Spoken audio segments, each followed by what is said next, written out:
রান্নাঘর ও ছাদ বাগানের পক্ষ থেকে সকলকে স্বাগত। আজ আমি চলে এসেছি একটা নতুন রেসিপি নিয়ে আমার রান্নাঘরে। আজকে যেটা বানাবো সেটা হলো শিমের ভর্তা। এর জন্য কিছু শিম আমি নিয়ে দুভাগ করে ভালো করে কেটে ধুয়ে নিয়েছি যাতে আঁশটা ছাড়িয়ে যায়। এরপর আমি কড়া বসিয়ে জল দিয়ে লবণ দিয়ে শিমটাকে ভালো করে সিদ্ধ করে নেব।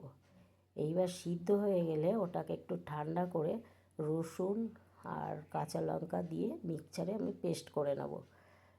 এবার পেস্ট করার পরে কড়াইতে তেল দিয়ে কালো জিরে, রসুন, কারি পাতা ফোড়ন দেব। এটায় একটু তেল মশলা বেশি দিতে হবে।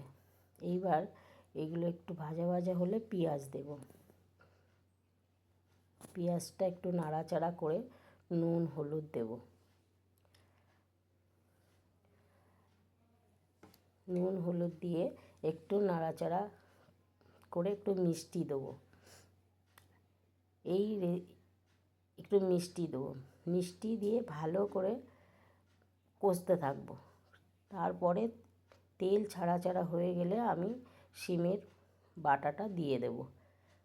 যারা এখনও এই জিনিসটা খাননি বা শিম খেতে ভালোবাসেন না, তারা একবার হলেও বানিয়ে খাবেন, আশা করি খুব ভালো লাগবে।